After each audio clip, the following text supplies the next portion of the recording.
Um, Hello, everybody. My name's Karen Pontius. I've been organizing the candidate forum for a while, and I know some of you. Today's the candidate forum for people running for election for La Plata Electric Association Board of Directors. And the procedure is everyone's asked to stay muted except for the speaker and myself. And if you want to submit a question different from the ones we're asking during the lunch, please use the chat feature on Zoom. There are a lot of candidates to hear from, so we may not have time. I have 7 questions in case we get to them, so there you go. Please do not unmute yourself and speak. Just send your questions to everyone in the chat window. If you're having trouble with internet connectivity, you may want to disable your video. Audio only works better on slower connections. This Zoom meeting is being recorded and will be available within a day or so for viewing on our YouTube channel. So it's in the chat there. You go to YouTube and put La Plata Democrats in the search bar and you should find it. If you want a larger video during this event of the person speaking, you can choose speaker mode. So you click on the upper right corner of the 3 dots in your box and choose speaker mode. So if you want a further introduction to all the candidates, they're on the LPEA website at lpea.coop/elections. And I really encourage you to do that. So the other message I'll put in the chat is, here's who's running and in what district. So in District 1, we have Nicole Pitcher. She's the incumbent. And James Lane is running for District 1. That's Archuleta. District 2 is unopposed. It's Greg Barber, and he couldn't be here, so you won't hear from him. So read his bio. District 3 is Jen Jenkins and Jody Zuber. And Jody had said she didn't think she would make it, so I sent her the link again this morning, and she's not here. So District 4, David Luschen and John Purser. They're here. So now we go with the format of opening statements. Every candidate gives a 2-minute opening. And for audience questions, if we don't ask a question, oh, I already said that. I'm going to randomize the order each candidate is called on each time. And it won't be that random. I'm just going to start with a different person and go down the list. I couldn't figure out how to do any other kind of randomization, so forgive me. Opening statements are 2 minutes each, and then for the Q&A, each candidate will have 90 seconds to answer each question put to them. And like I said, I have 7 questions, which we may not get to 7. So, and at the end, I'll put some announcements in chat of upcoming events. Ballots for the board elections will be mailed on 4/20. So this is good timing. Give people a chance to know you all, then they'll get their ballots soon, and we can go for there. So let's start with opening statements with District 1, Nicole Pitcher. Unmute. Classic. There you Hi, go. my name's Nicole Pitcher. I am your District 1 representative running for re-election. My daughter is 6th generation to the area. Her great-great-great-grandfather was Otto Mears, the pathfinder of the San Juan who built the $1 million highway. And my family owns and operates Wolf Creek ski area. I, however, am a newcomer. I was raised in the deep South, and I remember vividly the first time I slid over snow. I was totally hooked, and somehow I found myself here in one of the most epic places to experience winter. But over the 17 years I've lived here, I've watched winter change. The season's gotten shorter, there's less snow, there's more unpredictability. And so when I got on the LPEA board for the first time, I was really focused on decarbonizing our power supply. But 3 years later, like anything, when you look underneath the curtain, you realize the story is more nuanced because people's lives depend on power. Reliability, it's not optional. And that's why I spent my first term supporting the good work the line crews are doing to keep the lights on and also hardening our grid to be more resilient in the face of wildfire. I also want this to be a place people can afford to live and to work and to raise their families. So affordability became just as important, which is why it was such a big decision to exit our 50-year wholesale energy contract. It was outdated, overly restrictive, and didn't allow us to build future power supply we wanted, which was more competitive with more diverse resources and controlled here at home. So I'm proud to have taken that vote, and I'm also proud to have led LPA as your board president through this transition. And here's the thing, it's working. On April 1st, our Energy Independence Day, our wholesale cost of power went down 23% and our emissions went down 20%. And that was day one. So what I'm looking for here now is your support in keeping up the good work that I've already done in my first term and getting me in there for a second. Thank you. All righty. Thank you, Nicole. Next, and we'll go in order the districts so you all know where I'm going with this. James Lane for District 1. Thank you. Thank you so much for having me here. I really appreciate you guys. I believe it's National Lineman Personnel Day today, and I appreciate the guys, as Nicole did, that get out there and like they did over in Pagosa 2 or 3 times in the past week or so to rectify some construction damage that occurred there. So really appreciate the people behind the scenes that make that stuff happen, that keep our houses heated and lit up. Similarly to Nicole, my dad, granddad, and great granddad moved out to the ranch here in Arbalese, Colorado in the 40s. My son is fifth generation in helping his granddad now with the ranch as well. I Dad moved away to college. He married my mom and moved us back out here in 77. So that's been home to me since then. And then in 84, went up to Golden, went to the School of Mines, got a couple engineering degrees. The Bachelor of Science is electrical engineering, or the Master of Science is mining engineering. And started a PhD and kind of got tired of not making any money and and decided it was time to start working on career and started my first engineering career with a company up in Lakewood. But my engineering background has taken me across a broad spectrum of industries with both hydro, nuclear, solar, battery. I actually supported, I know Vicito has been mentioned a few times. Ironically, I worked consulting for a company that's located in Littleton for about 2 decades, supporting the hydroelectric plant on Vicito, doing upgrades and troubleshooting, learning how to literally start the plant up by myself. I've been in the automotive construction industry, the food industry, the beverage industry, and I believe that that brings a broad, diversified background into the LPEA Board of Directors that with some of the previous companies, BP and Dematic, IDM, the companies who hired me, were very attracted to that broad diversity and what that could bring to their industries that I didn't necessarily have. Thank you. I'll stop. Thanks. I gave you 15 extra seconds because I forgot to time Nicole. Sorry about that. Well, let me No, it's get okay. Let me mute. a couple other people in the waiting room here. Alrighty. Next, we'll go with Jen Jenkins for District 3, which is the city of Durango. Oh, thanks, Karen. And thanks, Karen and the Dems, for hosting this forum. It's a joy to see how much our community cares about this local election. So thank you so much. I am Jen Jenkins. I am running to be the representative for District 3 on the LPEA board. I am not from Durango, but I did grow up in a rural community in northern New Hampshire. I've been in the West since 1996.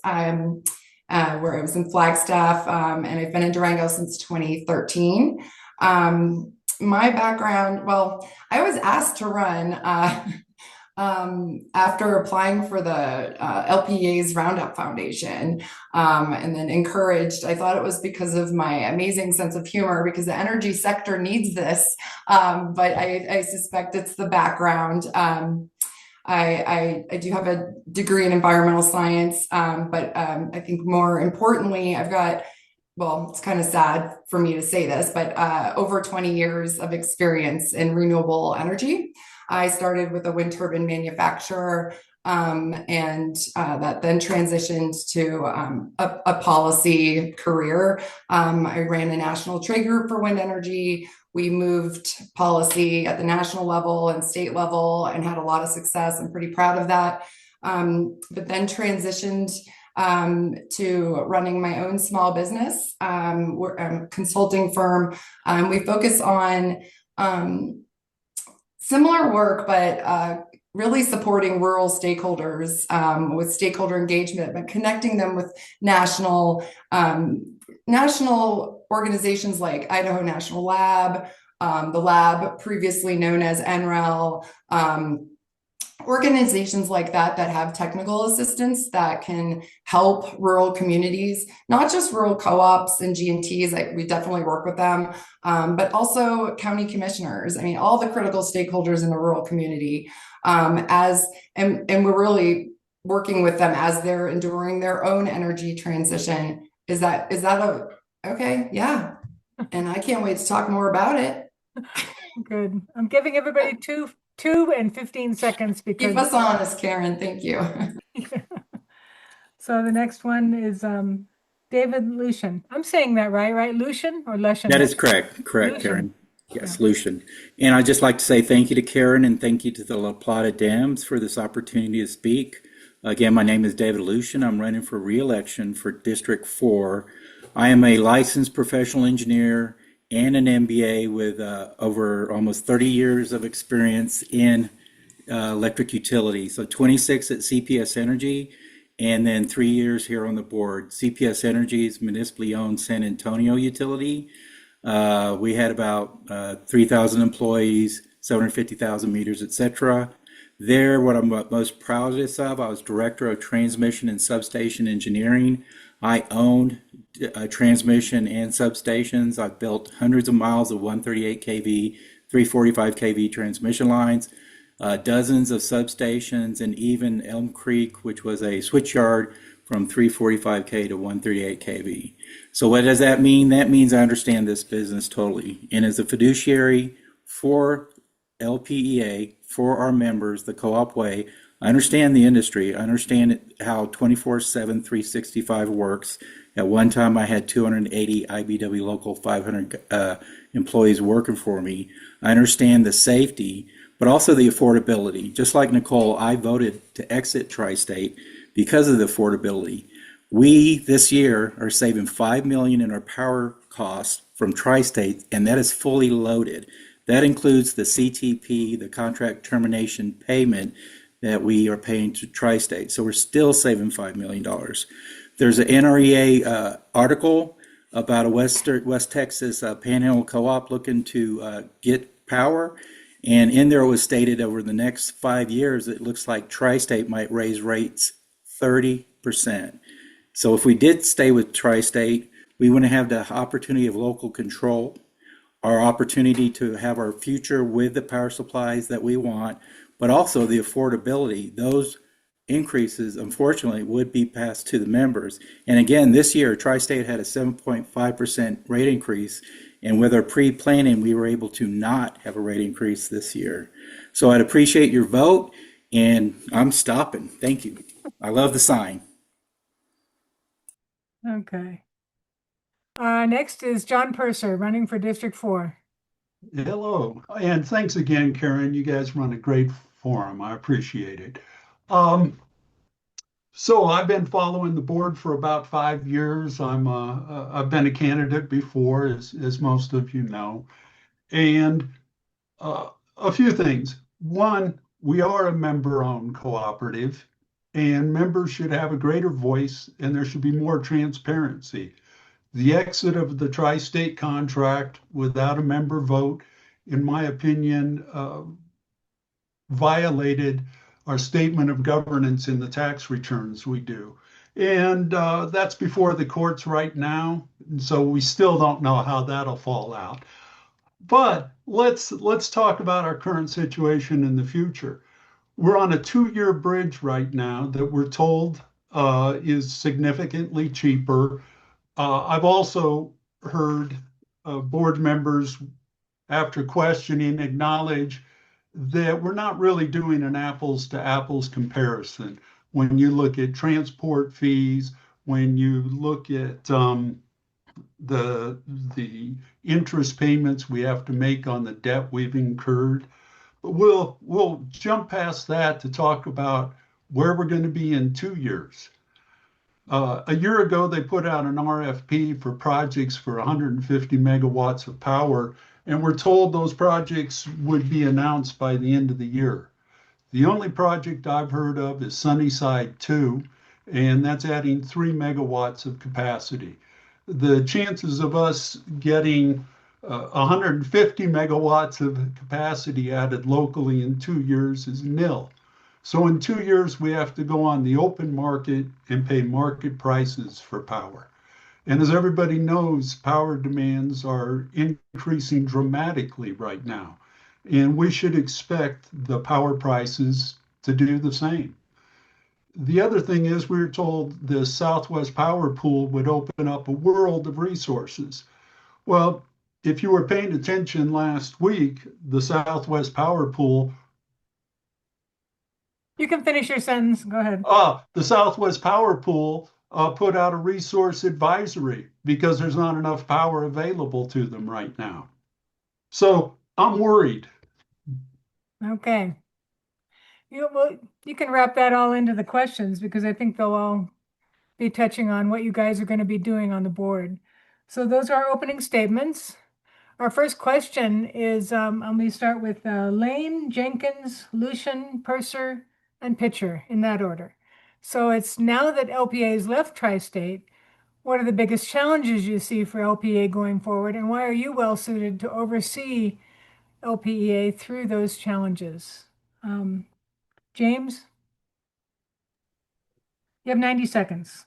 Thank you. Not being familiar with a lot of what was going on in executive session, limits to how much I can speak to the Mercuria transition. However, coming from my BP background and a variety of other companies, when we went through periods of having to tighten our belt, I was very aware of applying, going after low-hanging fruit, so to speak, to find ways to make the company more efficient and put our focus directed toward our co-op members and making that power not only reliable but affordable.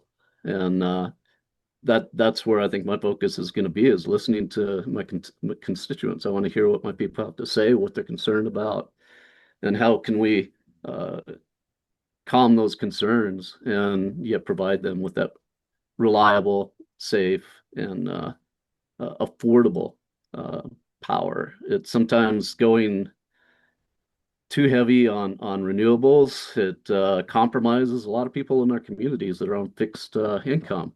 And that needs to be something that we consider as well, not just subsidizing them, with credits, but just taking into consideration what's the overall impact of what we're doing and where we're going. And I do believe in renewables, absolutely, that each of them has a place that they're most effective.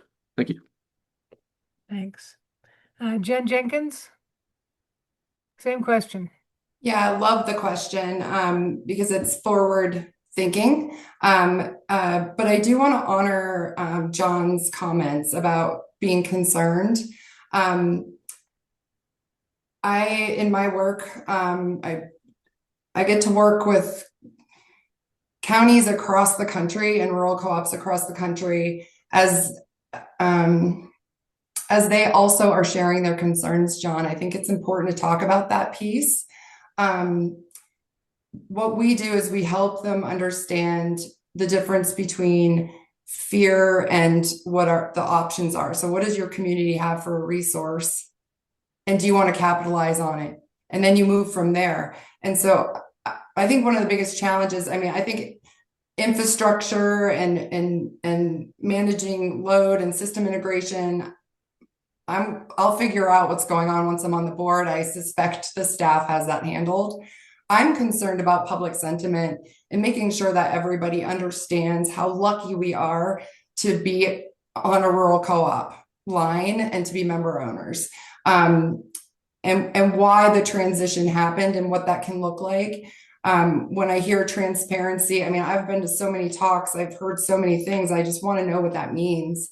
And then helping everybody understand where we're going, where we're moving, and why. I'm happy to be the person on the board that does that. I do it as a profession. So I was in front of 114 counties in Missouri, and they're grumpy. And I'll stop there. But I was able to make them laugh. Look at you, you're all laughing. That's important. Sorry, thanks, Karen. Next is David Luschen. Yes. Oh, wait a minute. Yeah, David Luschen. Sorry, go ahead. Yeah. To me, it's actually fire mitigation, and that's another way of looking at it. I've always been a proponent to make sure that our vegetation management budget does not get cut, because in my past life, that was the easiest thing to cut, and 3 to 4 years later, you paid for it. So in 2024, we had about $1 million a year for vegetation management. The past 2 years, it's 2 million and 2 million. This year, we're going to put in 250,000 for fire mitigation, which includes resiliency, hardening, distribution lines. But the important thing is, as you know, with a fire, it's what we need to control, what we can do. We do not want to drop a line and have vegetation in there. We want to manage it. And we have our Viper system. If something happens, we have line settings. If that line drops, it'll go out. Versus in high moisture days and everything, you'll shoot it a couple times to keep everybody's lights on. Now, during low moisture fire, we let it go only once and you might be out. But that said, we have a neighbor, White River Electric, who had a fire, $27 million worth of transmission and distribution damage. FEMA approved it. It is on the President Trump's desk right now. He's not signing it. If we have a major fire, the thing that keeps me up at night is that could actually bankrupt a co-op if FEMA does not stand in. So we are doing everything we can to make sure that we have our infrastructure as safe as possible. And I've done this in my previous career, and I appreciate it. Thank you. All right. That would be John Purser next. Yes, the future. I mean, the most important thing is securing our contract so we know where we're at long term. That this 2 years is going to fly by, and we better be working on that quick. And certainly in a 2 year time frame, locally, we're not going to develop much. If you look at the original Sunnyside project, I believe from the time that was announced to the time it went online was close to 3 years. And that was a small project. So the biggest thing is securing our energy future and not being at the whim of the market on the day. David would know how poorly that went for his energy company in San Antonio and members there that were stung by excessive bills. Brought up fire mitigation, and it's been pretty apparent watching the communication of the board that they're looking at adding fees, such as a fire mitigation fee, to our bill. And there's also been, our CEO announced in public meeting that our base fee should be 20% higher. We have to be enormously careful of those fees. They're highly regressive and hurt our low income people the most. So we have to look at rate structure and our base rate in terms of protecting affordability in this community. My degree in economics and background in management, I'm very aware of the price. Thank you. And Nicole Pitcher. Yeah, I appreciate the question because I feel like it segues off of my opening remarks, which were focused on how we got here. And now the thing is, our biggest decisions are up ahead. Because right now we're deciding what our power portfolio is going to look like for the next decade and honestly for the next generation. And there's three things that we've been weighing in the boardroom when we think about our future power supply. It's affordability, emissions reduction, and local generation. We've already gotten a really good start on affordability and emissions. So now what we're grappling with is how important is local generation? Because local generation, it's not just about energy, it's about control, it's about resilience, and it's about keeping more of our dollars here. And quite frankly, in a world that feels pretty unpredictable right now, how important is it that we are in charge of our energy future? So that's what we're thinking about right now. And honestly, it's exciting because for the first time, we're able to make that decision for what's best. We're able to make that decision ourselves with what's best for our communities. Um, we have an opportunity with both our cooperative business model structure and where we live with the natural or with the energy resources we have here to become energy independent if that's what we want down the road. And that's what we're staring at right now. Where are we looking? And that's the future that I'm excited about. All right, thank you. Our next question is in the chat, and we'll be doing Jenkins, Luschen, Purser, Pitcher, Lane. Now that LPEA is part of the Southwest Power Pool, how do you see that affecting its future power portfolio? How can LPEA best support local economic development in pursuit of its new power supply? And I think several of you touched on that, but we'll start with Jen Jenkins. Thanks, Karen. This is part of what we work with, and I'm going to pick up with the grumpy Missouri counties. They are terrified of moving at all. And what we talk about, again, what resource do you have and do you want to capitalize on it? That means there are benefits that can come to a community and be brokered. It's a deal that can be brokered. When we talk about energy rates going up, I mean, that's happening across the country. We're so lucky to be on our LPA lines, rural co-op lines, because we're not with an investor-owned utility. People are paying 3 times as much as we are easily. But being able to manage those costs and keep them affordable, and then also bring in the community benefits that should be coming with some of these local projects that our CEO is going to be brokering deals for, that can come into that can help kind of, I would say, lower or bring that wealth gap together a little bit more. That's what we talk about in other rural communities. There's just inflation's going up, workforce is a challenge, but those are all things that there are creative solutions that can happen when you're brokering deals on some of these new projects that we now have the ability. We have complete energy independence and the ability to broker deals like this. So there is a way to do that. It's called community benefit agreements or sometimes host community agreements. There are lots of different forms for that, where we can probably bring in some creative solutions for the economy. All righty. Next is David Luschen on that question. Me unmute. Thank you very much. Okay, let me start with local economic development. So we are, or let me just start by saying there was no discussion and we're not looking at a fire mitigation fee for anybody's rates. But we are looking at the PPAs after the 2-year Mercuria, and part of the PPA is what can you do for us? And you have a big RFP with a lot of people responding. We do give extra credit points, so to speak, if you are going to have a local generation. So that is very important to us, is to see if we can bring some of the power that we're looking for locally. Next, on what the SPP, our Regional Transmission Organization, can do, they can do wonders for us. We are a winter peaker, especially at night, and the best portfolio now would be wind power. Wind power is up in Wyoming, the Front Range of Colorado. How do we get it here?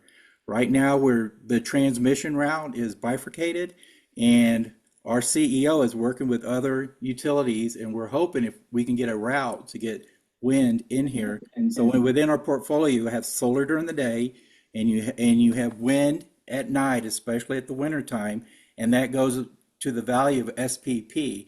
And just a real quick one, our CEO is also working to make sure Excel joins SPP, which they were supposed to do by law.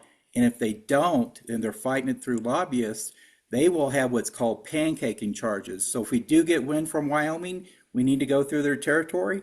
They're going to add pancake fee upon fee, and it won't make economic sense. But if they're part of SPP, you pay for that transmission on a reasonable route. And as far as SPP, part of what you have to do is make sure you have enough capacity. Part of you have to do the Fitch rating. That's why we did the Fitch A plus, is because they want to make sure that we can pay our bills, etc. Thank you. I like your sign. I'm sorry. Yeah, catches your eye. John Purser on that question. This is where my economics background comes into it.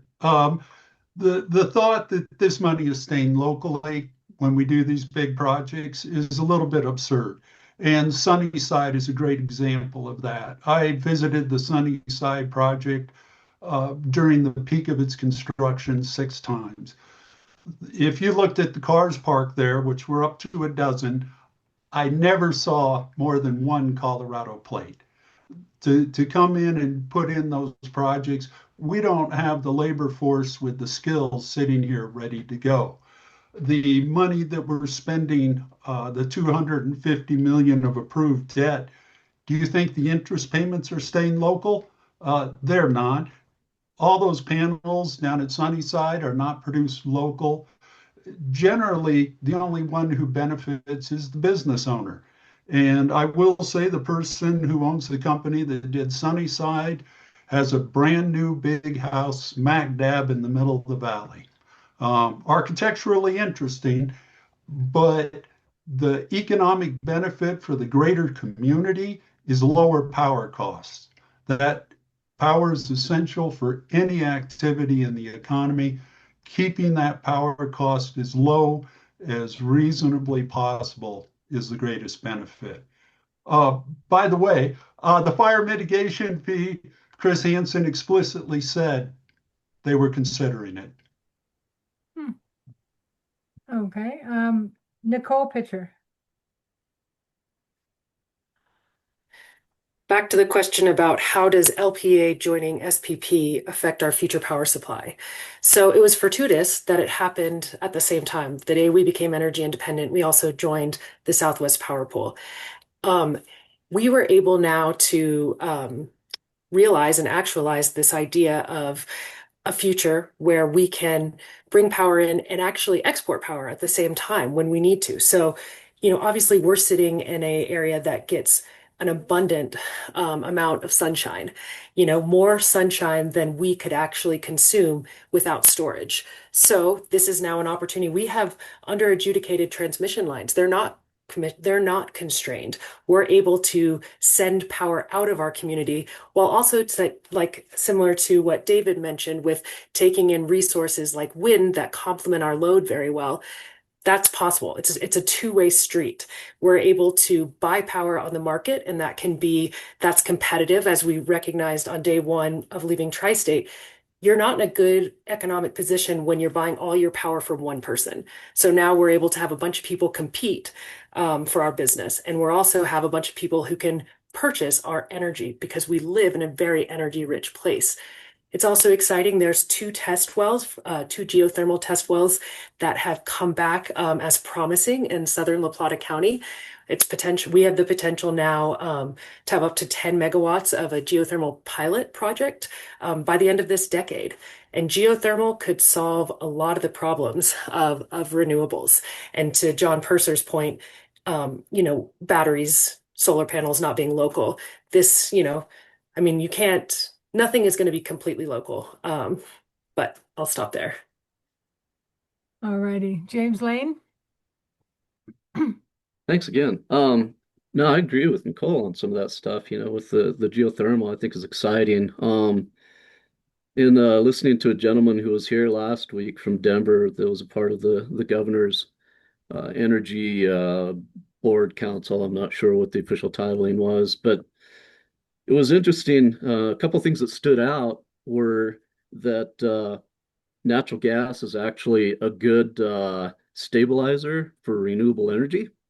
And the other thing that surprised me is coming from 15 years in the oil and gas industry was that with the geothermal wells that Nicole is talking about, he said right now, from his point of view, technologically cost prohibitive, But then he did say in the same sentence or the sentence to follow was that fracking of all things actually enhances and makes that geothermal more cost effective and even more efficient. So it was interesting to hear what traditionally natural gas and fracking have been shunned. Now that they're a benefit to the renewables, which I've always believed they were, they're a good thing. And I think that's fantastic. And that's local.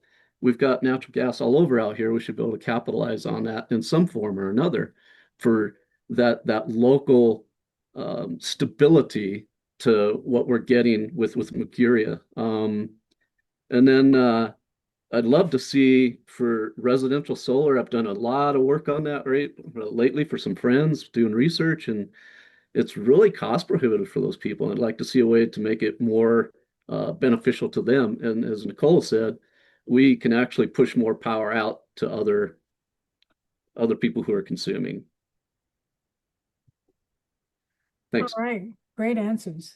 The next lineup will be Dave Luschen, John Purser, and then Nicole, James, and Jen.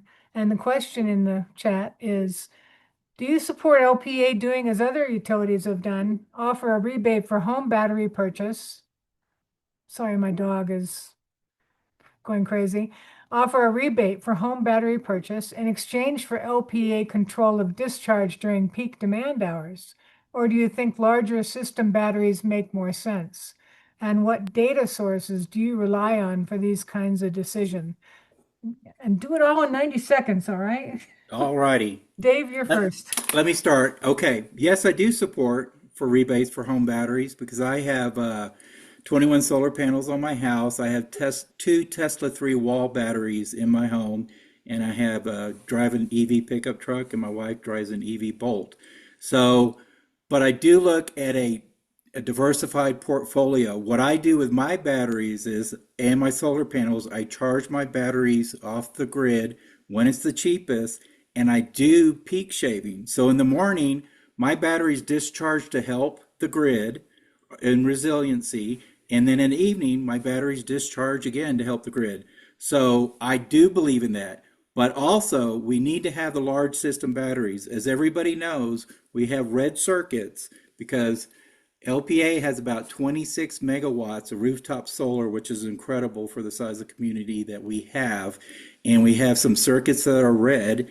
And on those red circuits, you cannot add more solar panels because during the April-May timeframe, it backfeeds into the substation. You have power backfeeding into the substation too much, it can hurt the substation, go to the transmission, cause a lot of damage. We would have loved to put the batteries in there. We had issues with the county and their 200-foot setback.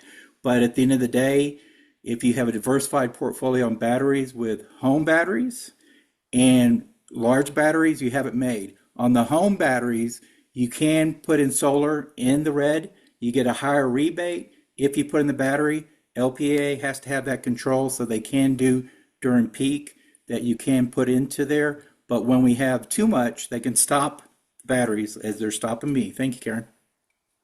All righty. Next is John Purser. Yeah, if we're going to do batteries, if we're going to be doing solar, it should be done at scale. It's the most equitable and efficient way to do it. These rebates are highly regressive. Any research you do on them says that these rebates go to high-income households. And rebates come from somewhere. When you see somebody with rebates for batteries, for solar panels, it doesn't come from LPEA, it comes from their neighbors, and generally from their neighbors that are less able to pay for it. Highly regressive, and no, I am opposed to that absolutely. The other thing we're ignoring that home batteries are creating an incredible hazard for our firefighting people. If you talk to the chief locally, when he goes out to a fire, he doesn't know what's in the house. There is no registry with the fire department of these home batteries or houses that have EVs. And I will grant that they have gotten much better, and they themselves are not a source of ignition. But if there's a home fire, they can be ignited by the home fire.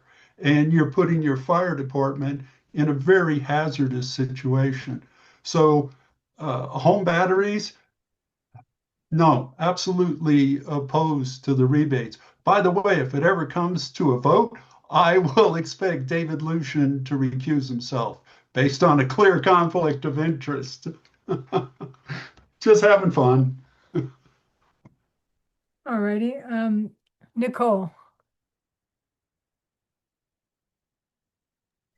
I'm in support of home batteries. I don't disagree that there are some economic reasons that utility scale batteries make more sense, but I also think about having a decentralized system that is able to be responsive to outages, where people who have batteries are supporting their neighbors, discharging, um, keeping themselves online and discharging to their neighbors. I think this is the future. I think grid orchestration of batteries could solve a lot of problems in terms of right now we have requirements for an excessive amount of generation in excess of what we actually consume. And if we have batteries that are able to shore up some of that requirement, that would allow us to have cheaper rates of power because we're not having to go procure excess power that we're never actually recouping on because people don't buy it from us.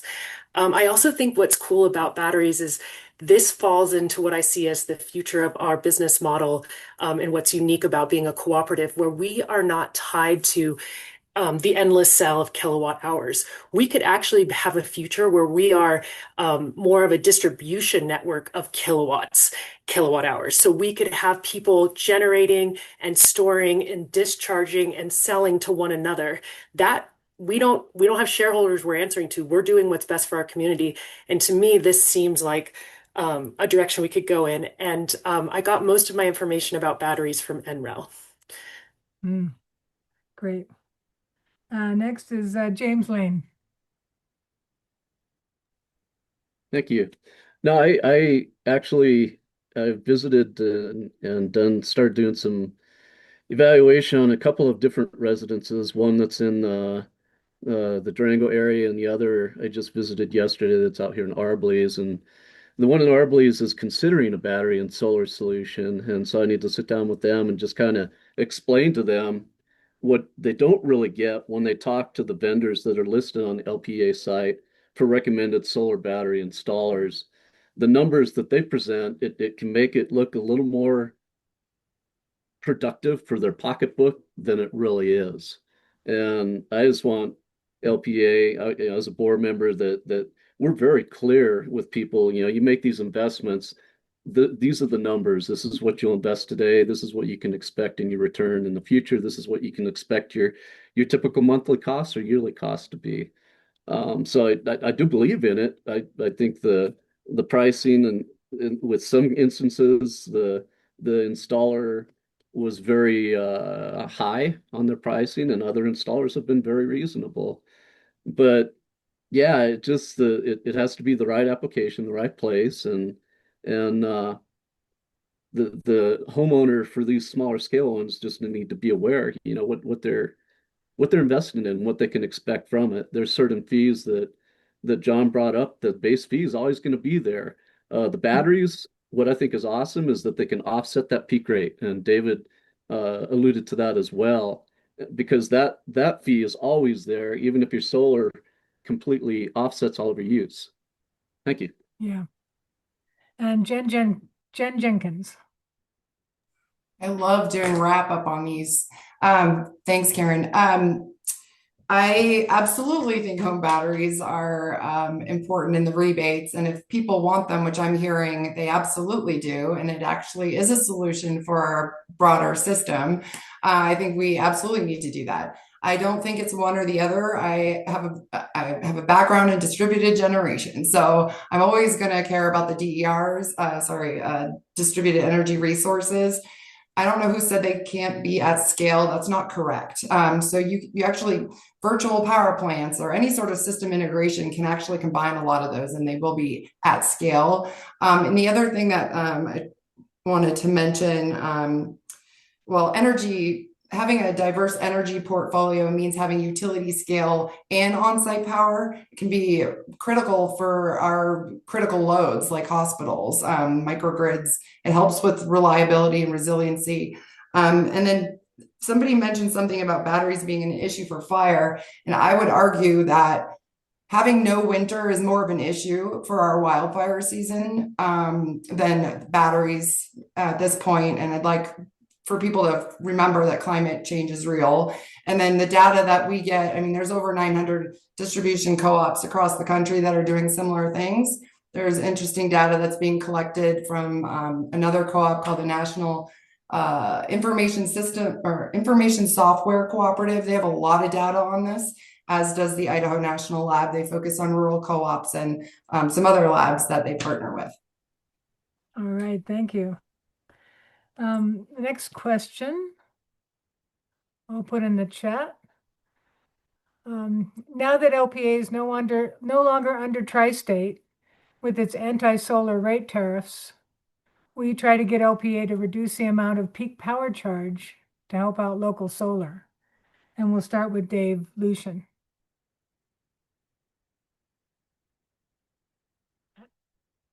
I started first last time, right? Are we on the fourth thing? You shouldn't argue with our moderator, David. I'm sorry, You know I just why? didn't want You to know be why? fair, didn't I? Because I have Jody Zuber's name in there, but I had to cross him out, and so Jen.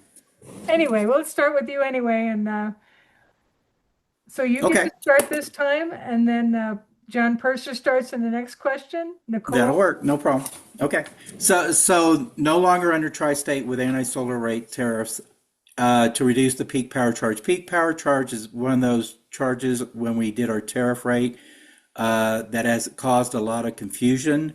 I think the first thing that we need to do is we always have a rate study every 2 to 3 years, and we used the word this last time as tariff, and we asked for people to give comments. So yes, we need to work on that and make sure that it is fair. So what we do with the rate study in general is we make sure that everybody is paying their fair share. A good example is if you do have solar, you're paying the base charge of 25. If we are under tri-state, then we had the peak power charge. We'll have to see how our portfolio looks with our mix, and then we'll have to see how we can look at the rates to make sure that every class, commercial class needs to pay their fair share. They should not be subsidized by the members. The residential class, the industrial class, etc. So with the change from tri-state, when we go to the end of this year to look at rates, that will be number one on there is how are we going to do it? How are we going to resolve that? And yes, I've been canvassing, and one of my neighbors, that was their first thing. They own a commercial building, and their peak power charges are going up and up, and hopefully we can reduce them to what it's fair for that commercial property. Thank you. excellent. All right, and John Purser. The peak power charge. So earlier I talked about subsidies. Subsidies are paid by your fellow members. And that's where the peak power charge really came into it. It's the paying for the subsidy for rooftop solar. It's mandated that rooftop solar be done via net metering. And net metering is an incredible subsidy. It trades one for one inexpensive daytime power for expensive nighttime power. It actually encourages people with rooftop solar to use more power at night. And the studies have proven that. Well, because that's more expensive, it's costing the co-op more. So they had to put that peak power charge in there to discourage that behavior and also to raise revenue to cover the subsidy of net metering. Problem is that applies to everybody. And again, when we go back to subsidies like for any technology, you have to think about who's going to pay for it and how. And it's the remainder of the membership. So setting the rates, incredibly complex, a hard job to make it fair, but we have to keep affordability for our least economically advantaged people. You know, you can double it, and I'm going to be grumpy and give up my coffee and cookie at bread, but I'm going to still be comfortable. For members of our community, that's not the case. And we have to keep that in mind first and foremost. Every time we talk about a subsidy, we have to think about who's paying for it. And they're all highly regressive. Thank you. Okay. And Nicole Pitcher. So I'd like to first correct something that John said, which was that this peak power charge was made for a subsidy for solar. The peak power charge was made because Tri-State charged us $25 a kilowatt during our peak coincident peak demand. So we were constrained by this 5x figure of even the very hard demand charge that our members were paying. We were paying 5x that to Tri-State. So I've also been out canvassing, and this is probably the thing people talk to me most about is the peak demand charge, which is very unpopular. And so that's been a good experience to get out there and to talk to people about that, because now that we're not with Tri-State, we don't have to bill people in that way because we're no longer getting billed that way. So I look forward to at our next rate study, which we do every year, we look at our rate design.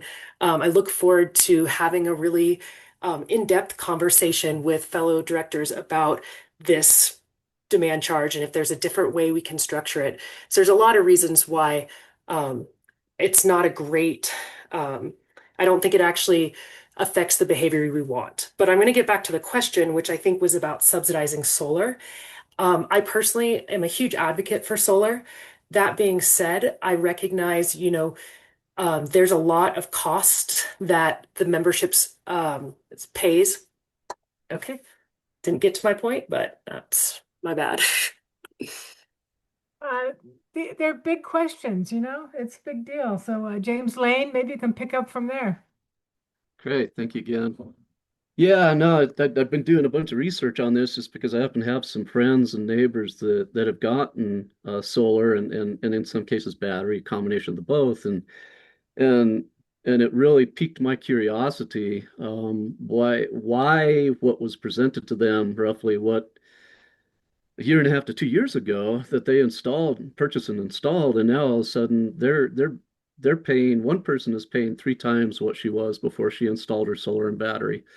The other person is paying twice what he was for his electric before he installed just solar on his house. And one of those issues is the peak power rate that in the end of 23, it was like $1.30 or $1.50 per kilowatt hour. Now it's $5.30 or $5.70. Sorry, I can't remember, but it's gone up 282%. And there were people who were signing contracts for solar and batteries during that transition of cost. And now they're stuck with some exorbitant bills. And they're like, they wish that the loan was under the installer's name so that they could just tell them, come get your hardware because I'm bleeding, I'm hemorrhaging. I'm paying 2 or 3 electric bills now from what I was before. And so, yeah, we absolutely need to work on that and see, as Dave even alluded to, what's the fair share? What's the fair cost on that? And I've been educating my people about don't use all of your your washing machine, your electric stove, your heater, all that stuff at once when you get home. Spread it out and keep your peak down.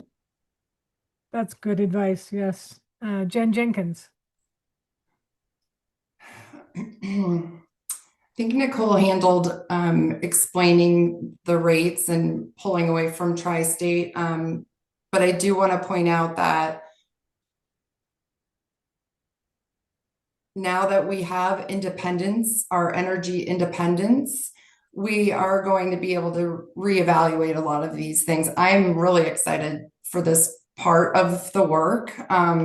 And being in service to our community means making sure affordability is a priority. The beauty of all of this is, and I did mention this earlier, that we're not alone. There are other rural co-ops across the country that have really amazing programs that are impactful to their communities, that help keep, those 7 pillars for of rural co-ops. You keep the affordability and reliability and safety a priority, but you can still come up with programs that support the affordability side. So I'm looking forward to getting into all of this. I think part of being energy independent means that you get to reevaluate all of this, and it can look the way you need it to look. And by you, it means every member in our service territory. So hearing the concerns is critical, and we're all listening. Yes, thank you. Let's see, here's the next question. And we might be repetitive, but this is just about the one subject. And we'll start with John Purser on this one. LPA has several red zones in which they no longer allow rooftop solar to be installed, which includes most of Durango city limits. What will you do to reduce those zones so that members have more opportunity to install rooftop solar? John? Again, I won't do anything to reduce those red zones to encourage rooftop solar. Rooftop solar is highly regressive. We should be doing it, if we're going to do it utility scale and make it equitable to all members.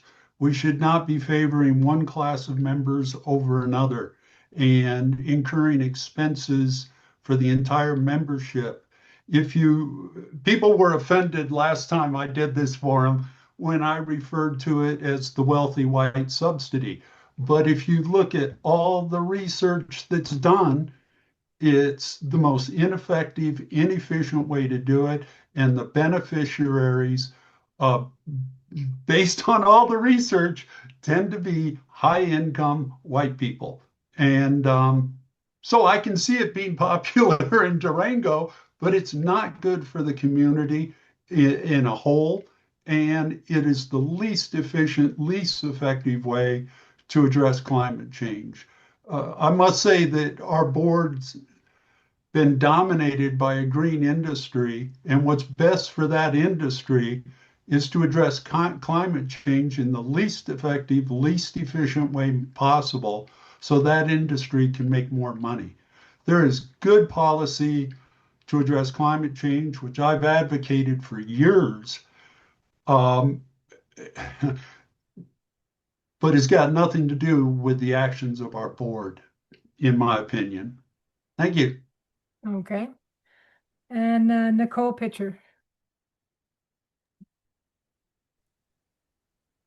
So I guess real quickly, because we keep talking about subsidies and I think people know this, but I think it should be said that there are subsidies all over our system.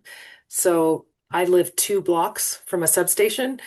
It's a lot cheaper to get power to my house than it does to get to the power to the guy who lives at the very end of 4 Mile Road. And I've never once thought that this is unfair that I'm subsidizing him. He's got a lot more wildfire mitigation that's going on there. This is part of being a cooperative. And I think when we decided with our net metering policy, it fit some goals and objectives of the board at that time, which was to have more decentralized renewable local energy generation. So I don't think that I want to support that in a way that's as fair as possible. The red zones are being fixed with batteries. That's the problem. We supported a nascent industry, which was solar generation, and now the problem obviously with solar is that when the sun goes down and we start having peak demand, when people get home and they turn on they start doing dishes and laundry and the heat goes on, that's when we don't have solar. So that can be remedied by batteries. So that's what we've transitioned to. The previous boards before us said solar is a good thing. Decentralized solar is a good thing for lots of reasons.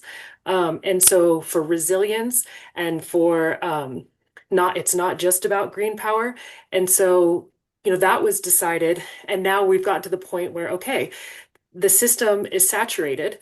Now you have to have batteries. So that's the solution to the red zones. If you want more solar, you have to have a battery. That will eventually be the solution to solar is batteries. Perfect. All right. And James Lane. Yeah, I mean, what Nicole is sharing is you've got to be able to put that energy somewhere, right? If it's either got to go in the form of batteries, storage, if you're over generating, I guess from my point of view, your only other option is going to have to be some sizable infrastructure upgrades to those areas to make it capable of wheeling more of that power out of our co-op. And so not a lot really to be added to that. I if someone really is passionate about the solar, um, you would like for them to be able to install that on their residents and benefit from that. So it is unfortunate that there are limits on that right now, but I'd love to dig into that deeper, like I've done with some of the rural solar people out here, some of my neighbors, and get a thorough understanding of the impacts of that, the requirements for them to be able to capitalize on that if they feel that they would, and work with them, with our co-op members to help them to experience every benefit that the other co-op members have. And I agree with Nicole that we are a co-op, and I've seen in electrifying well sites, for BP, the costs, there are certain costs that are spread across all of the co-op members. It's how it works. For someone to pay 300,000 per power because their house is a mile away from the available power, it just doesn't work. All right. Jen Jenkins.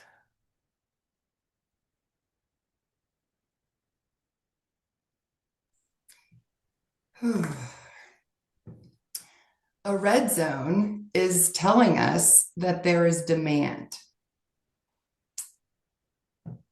Our members want solar.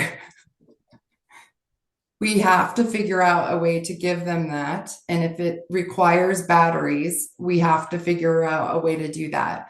We are a member-owned cooperative. So if the demand is so high that we are calling something a red zone, we don't say we're not going to do it. So I'll stop there. I think that's just rational. Look, subsidies are hard. They've never been an easy discussion. I had to go on the Hill and talk to very conservative members about this. And in my mind, it always balances out because it's a balanced system. And if the wealthy white folks are driving down the cost of these things, then the Black farmers of America that I've worked with and the Rural Beacon Initiative in the Southeast, all of these folks are more diverse population, and they do have solar and they want it and they have their own initiatives. So I think that's really interesting. What I really want to say here is when I hear green energy, my mom says that all the time, and electrons don't vote. And I'll stop there, Karen. Nice work. It's like we're a team, you and me. All righty. And Dave Luschen. Yes, and I've stated that before. Technically, it's batteries, and what Jen had said, I totally agree with her and concur. This is what our members want. That is part of the cooperative principle, is that we are member-owned. Our members want solar so much that we have circuits that you can install just more solar panels. That's why we're looking at our members. That's why if you do install a battery in your solar array at your own rooftop, you can get a rebate. So we're trying to help out our members. That said, it's also batteries at scale at the substation to take that peak load, that peak sun, and put in the battery and discharge during peak, which will actually save anybody on that circuit, whether they're the rich white person or the person that has affordability issues. They will benefit because we're peak shaving. We're keeping the peak cost lower.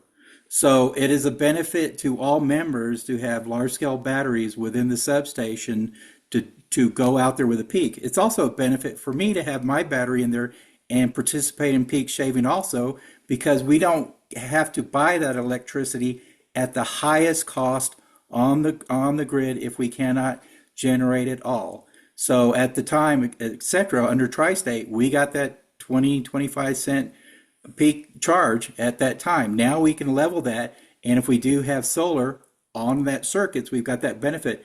And the last benefit is something happens at transmission line, I've got 4 hours of battery at my substation to keep your lights on in your house. Thank you. Mm-hmm. All right, now we'll get, I think we'll make this one the last question and then allow time for your closing statements, unless you want to do closing statements after you address some of the things in the chat. So we're going to do, after this question, we'll do closing. Wait till you see this question. When we talk about transparency in a business that has many contracts and open negotiations, what does that mean to you? How do you think LPA can improve its transparency to members? And we'll start with Nicole. Okay. So I guess one thing that, I've constantly, even actually in this experience of running for election, people conflate you with politician. And I'm like, actually, no, this is a private corporation that I'm elected to run. So I think it's really important to recognize that everyone is a member and they own this cooperative, but it is a totally different game than a government. So we are not, read through the bylaws there. We do a really good job of giving a lot of information to make people, I think, with reasonable concerns feel confident. We give audited financials. We disclose executive compensation. We we do a lot more than a lot of cooperatives. We record our meetings, and we also are always open to requests for information. Policy 108, we get those requests a lot, and we consider it, and if we feel like it's of benefit to the member, we've granted a lot of those requests. So one thing that I will say, my fellow director, so one of the things I know that's difficult is how much of the work we do in executive session. And that is because we are operating in a highly competitive energy environment. It would be a detriment to our members for negotiations to occur in public settings when we are up against investor-owned utilities for the same power supply. So that I think one of the greatest check you can have on this concern is who you elect. And I'm very open to improvements. Dusty Mars has just started a new procedure after executive session to help people feel more comfortable about what we're discussing and for how long. So help us to make this better without taking the edge off our competition. All right. And James Lane. Thanks. So yeah, I spelled it all out in my candidate statement on the LPEA website that when I talk about transparency, I mean something simple, decisions that are clear, open to scrutiny, and easy for members to understand. Members deserve a straightforward communication and leadership that allows them to clearly see how decisions are made and how those decisions affect their electric service and rates. And I will echo Nicole that what Dusty Mars has been doing in the last a couple of different write-ups that I've seen that he has done has been a considerably better job of the board of directors in communicating in plain language what he can say, what he can't say, and what he doesn't know. And that's pretty much, I agree with Nicole. There's certain things you can't take out of executive session and into the public without compromising our co-op members. So certain numbers and price and costs and decisions that absolutely can't be. You're compromising things when you do that. But you can explain that in a very simple, straightforward manner to our co-op members to gain that trust and confidence in the decisions that we make for them. That's all I got. All right, thanks. Next is Jen Jenkins. I'm reading Kelly's suggestion. I think that's part of it is, look, information empowers. Rural communities are not empowered in our country enough. That's what I mean, I spend my time doing that for work. We run a program called the Rural Energy Academy through the National Association of Counties. The National Association of Counties are the counties, and we experienced that with our county commissioners. They put a moratorium up, and that doesn't mean no, it means give me a minute. And they got information from all these different sources in the community, and they really wanted to figure it out on their own. And so what we do is we take peer to peer. We create opportunities for them to learn from each other. I am going to get to the bottom of this transparency conversation. I interviewed everybody. I talked to Kelly. I wanted to understand. I don't care about your politics. Sorry, Dems love you, but we shouldn't. It's not about party line. It's about making people feel heard and safe. And this is going to be my mission. And I will die on the sword as a representative for District 3. But for all of our members, everyone has a voice and we all need to figure it out. And I am hearing Nicole say that the board is taking it seriously and people like Dusty are coming up with ways to get to the bottom of this and create solutions. And I want to be part of that. I really do. Thanks, Karen. Sorry. Next is Dave Luschen. Yes, and I just want to reiterate on the transparency. We've had these discussions. We are, as a board, going to do a better job. Part of what we're going to discuss in the next meetings is how we can go out to the community as a board member and talk to the community. And a good example is what Dusty Mars has done. I know Nicole has done that in Archuleta. And we need to visit, just like Coffee with Chris. I need to go to the Rotary with Dave, that type of stuff. That said, we are not a government entity. We do not have to abide by, or we don't abide by the Freedom of Information Act, but we do have our policy 108. And when there's a reasonable policy request, we do give that information, and we've had that over and over. And that's part of what we do. We have no problem with that. That said we do have NDAs. So an NDA is a non-disclosure agreement. I am discussing with a purchase power agreement. They can give it to us for 58 megawatts, $58 per megawatt hour. They do not want their competitor to know that. There is some highly confidential costs, but also highly technical. If you know about the utility, there's some proprietary equipment, et cetera, that we use. There's NDAs on certain things we do. And unfortunately, that's the business. Other co-ops and even our GNT, there's certain things they could not release because of the NDAs, et cetera, that they had. And also with where I came from, we did have freedom. Okay, thank you. I was going to get in. No. I appreciate it. I was just going to say I've lived under the Freedom of Information Act. We went to the AG, certain things the AG wouldn't even let us release. So there's certain things that even under Freedom of Information Act as a governmental entity, they didn't get. Thank you. All right. And John Purser. Let me address a few things real quick. Our board's not transparent, not in the least. Having done a bunch of 108 requests and have them all refused with reasoning that's farcical. No, they're not transparent. In terms of the laws that apply, they keep on saying the Colorado open meetings don't. And granted, it's written slightly different in the regulations around co-ops and utilities, but in court case after court case, judges have ruled that intention-wise, the Colorado open meeting laws do apply. And it's clear that our board discusses more than contract details in these open meetings. If you talk to board members and question them, it's clear they discuss policy. And the whole point behind open meetings is that policy is discussed in public. And over, I've heard how they want to hear the voices of the members, but they didn't allow a vote on the tri-state exit.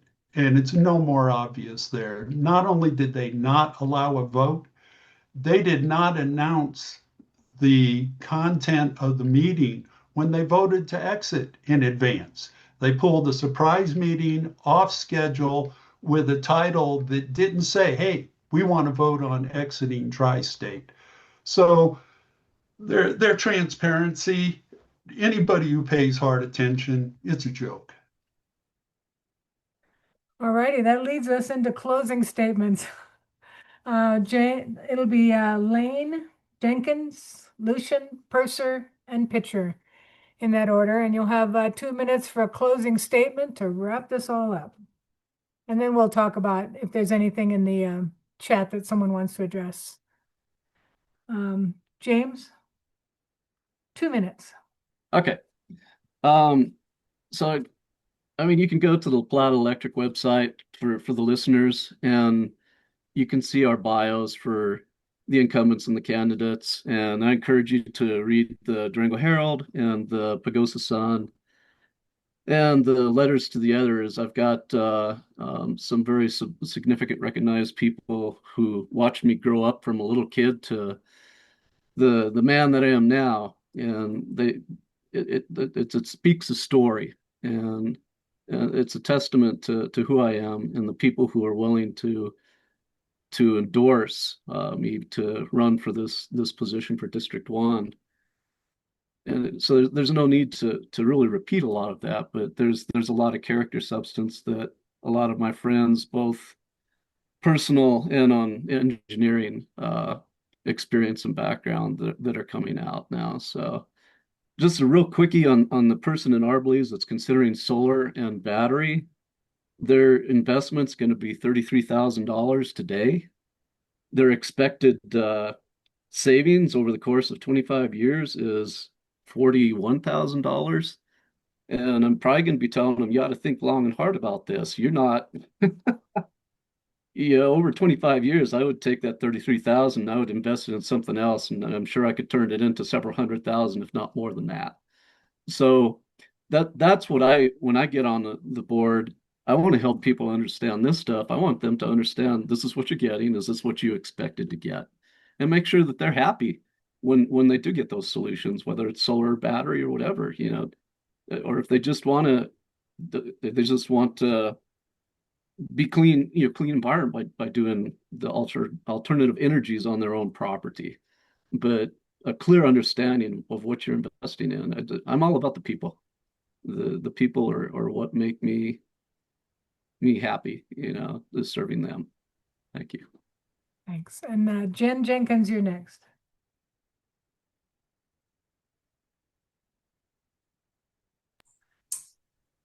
Thanks, Karen.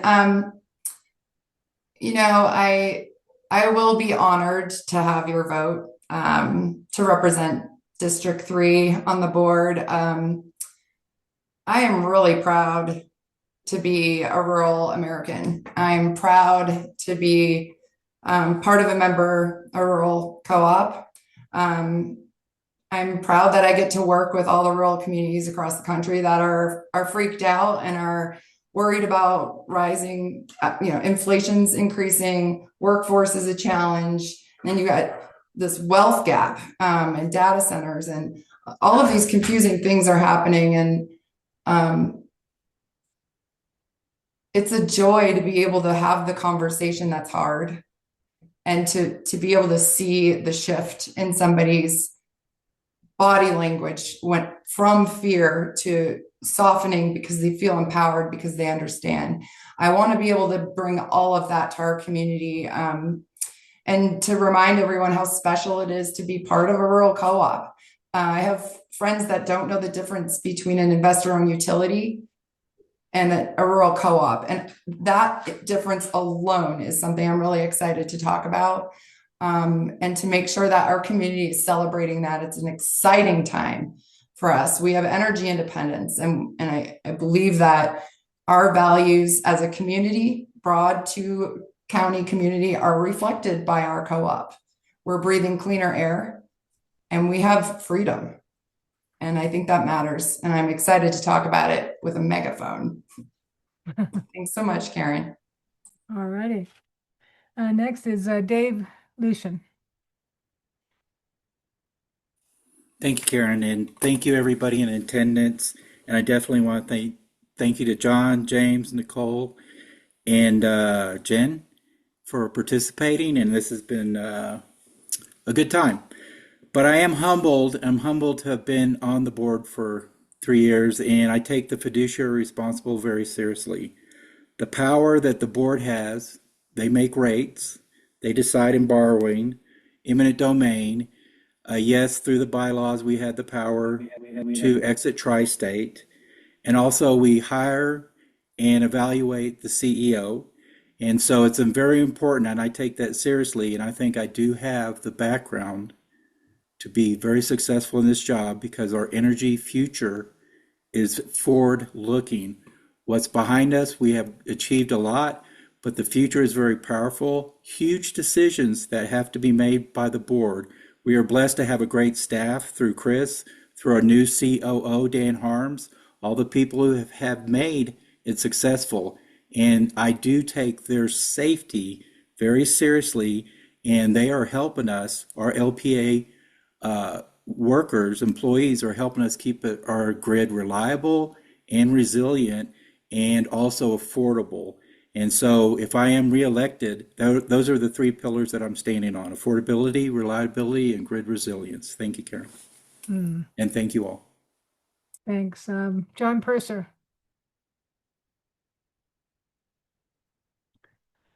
There we go. Where are we going to be in 2 years? And who's going to be making those decisions, and what are their criteria? And our board, in my view of it, is completely dominated by a lot of special interests that are steering us in a direction that's great for a segment of businesses, but not our membership as a whole. Unfortunately, in this town, journalism, for a lot of reasons, has subsided, and nobody is watching the board closely. Nobody's reporting on it with any diligence, and hard questions aren't being asked. If I'm on the board, the hard questions are going to be asked. What does this do for the membership as a whole, not for particular elements of it? Now, it'll come out and somebody will say, oh, John's against solar and batteries. Listen carefully. I'm not. I'm against the subsidies that shift the cost onto somebody else. We should totally accommodate that, not at your neighbor's expense. We should be far more transparent. 108 requests, they've actually made them harder to do and increase fees on them for things that you shouldn't have to put in a request. It should already be on our website. It was after we used to have the financial information available given to our creditor, CFC. That disappeared 3 years ago when John Witchell became board president. We used to have our tax returns on the website. Again, disappeared when John Witchell became board president. I think it's only because I've been jumping up and down and waving my arms that they've reappeared. The recordings of committee meetings are only because I was jumping up and down and waving my arms. Let me do that on the board. Thank you. All righty. And Nicole Pitcher. Sure. So to me, the hard question was, what's your vision? That was what I was trying to hear, and all of the fellow directors are here today. And I heard a lot of good ideas. I think I've done a good job of communicating where I stand on things, but I will leave you with this. You know, a couple weeks ago when you flipped the switch, it was different. You know, it might not have felt different. That meant it went seamlessly, but that's because it was well planned and well executed. And now when you turn the power on, you actually are controlling all kinds of dimensions of that you never got to through your vote on who you want to represent you on your board. That was something we worked on for a long time, and here we are. Now we're actually getting to see what that means. We held rates steady this year. We're already seeing lower power cost. And now finally we're able to look at things like local generation and decide what makes sense for our community. That's what this election is all about. we're making those choices, real ones, about cost, emissions, how local we want to be. I don't think there's one right answer, but it's a big opportunity to get it right. So I'm proud to have gotten us to this moment, and I'd really like to keep doing that work. Thank you for hosting this forum. All righty. This has been an excellent thing. Let's see what I can do. Next Saturday is Earth Day, and I hope that everybody can come. I'm putting it in the chat. Let's see if it'll take it. Yeah. And then on Saturday, May 2nd, I have to break up this because the chat will only take so many characters. May 2nd, a Saturday at the library.